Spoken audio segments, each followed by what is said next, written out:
Magandang gabi sa lahat. For today's video, magtatagalog tayo mga dong kasi nahihirapan mag-intindi sa atin yung ibang nating mga followers dahil nga yung Bisaya natin mga inday mga dudong napaka strong and healthy. So ngayon magluluto tayo ng sweet and sour chicken. So ang ginagamit ko dito mga inday mga dudong itong breast chicken.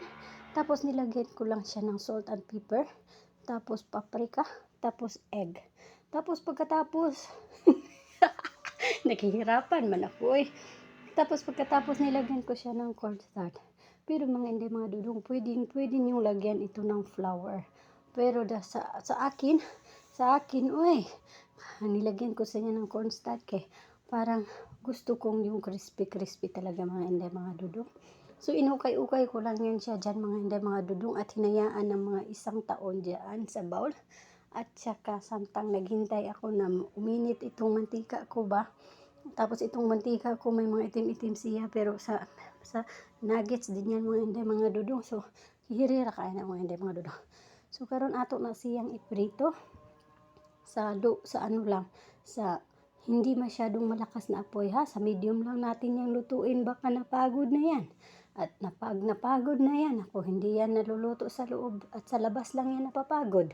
Oh, katulad ng nagbubuhay sober. Pagod na.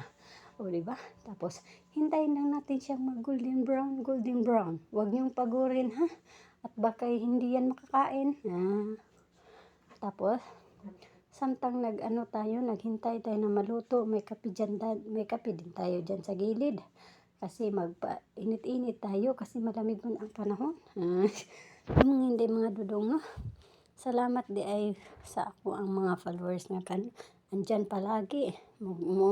Mugawas talaga ang ating pagkabisaya mga hindi mga dudong. Pero bahala na. Kailangan kong gawin to para sa inyo. Gawin ko ang lahat para sa inyo. So, ayan, malapit na siyang maluto. Nag-brown na siya. Tapos, pag brown niya yan, alam niyo na pag mag-brown yan.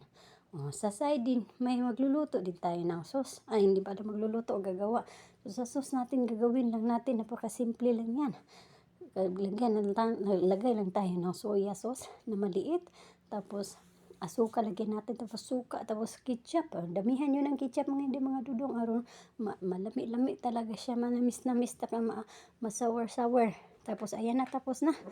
Tapos may salad din tayo, gumawa din ako ng salad kasi partner ito ng ating pagkain na sweet and sour chicken. So, ganyan talaga, ganyan yung ginawa ko. Cucumber lang yan, cherry tomato at saka lettuce.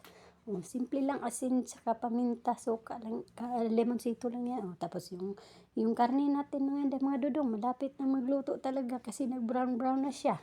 Kita pag tayo nagba-brown, iba na, hindi tayo naluluto, napapagod tayo. So, ganun lang.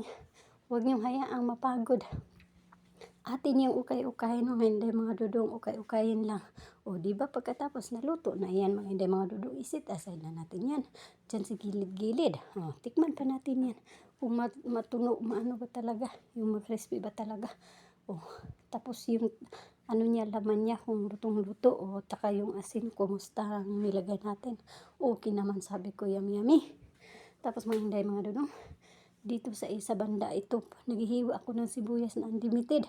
Yung sibuyas natin, ganyan ang hiwa natin kasi malalaki, kailangan yung malalaki. Dahil yan ang magdadala ng gilas sa ating luto for today. Tapos ng sibuyas, maglagay din tayo ng green bell pepper. Malaki-laki din ang pag-slice. Huwag yung maliliit-liit. Lakihan din natin. Ganun ang mag-slice para masarap siya tingnan. Dahil ganito ang ganito na nakita ko sa video eh. Pasundog-sundog lang kasi ako. Tapos dyan sa gilid, itong karne. Sige naman, talilaw niyan mga hindi mga dudong. Naputay gamay nga ahos. Diba? So, karon magulat na po tag makuan ang atong mantika. Na atong kanon, luto na sad. Dali lang na kaayo. Madali lang. Naunsa na. Nabisaya na pala ako. Hindi ko na malay. So, pinirito ko na yung sibuyas. Haluin ko lang siya hanggang huwag nyo namang lutuin masyado. Crispy din ba? Tapos nilagyan natin yung bell pepper natin. Tapos huwag niyong lutuin masyado. Ganyan lang, pang half cook lang siya mga inday mga dudong ba. Kasi ilagay pa natin yung sauce natin. O, di ba? So, ayan na, maganda ng combination. Tapos, ayan natin yung sauce natin. Kunti-kunti, tapos ukay-ukayin natin mga dudong. So, kana atong sauce, meron na yung tubig. Meron na yung tubig na kalagay dyan. So, ukay-ukayin na natin. Gaya ng pag-ukay-ukay ng boyfriend mo sa'yo. Ukay-ukayin. Kalug-kalugin. O, ganun ang mangyayari mga inday mga dudong. So, pagkatapos niya, tikman kung okay ba yung panlasa. Baka kulang sa kung sa sugar. Kulang sa sa sour.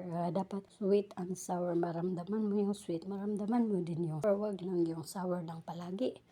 Tapos ilagay na yung chicken natin. Tapos huwag niyong hayaan. Kalug-alugin niyo yan. Para ma-mix yung niya. Yung lasa niya. Ganyan lang ang pagluluto ng sweet and sour chicken mga hindi mga dudong.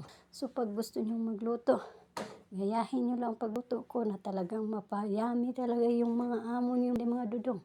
Dahil yung reaksyon ng amo ko, yan daw. Masarap nga naman. Tingnan, masarap nga. Samot nagpag tinilawan mo. Ukay-ukayin lang yan mga inday mga dudong. Ayan, tapos na ang ating sweet and sour chicken. So, ayan na. Tapos nagpalipat-lipat tayo ng camera kasi umuusok-usok siya. Nahihirapan tayong mag-capture ng video kasi umuusok na siya. Ayan. Hintayin nyo lang siyang maging mawala yung mga sabaw-sabaw niya. Wala yung sabaw-sabaw niya ba? Para masarap ka. Pero pwede rin na lagyan nyo ng sabaw-sabaw minsan. Kasi pwede din yung ibahog sa kan. Masarap din yan. Pero sa akin, ito lang gusto yung walang sabaw. Yung lang. Masarap na yan mga inday mga dudong. Tapos, palipat nga tayo ng camera.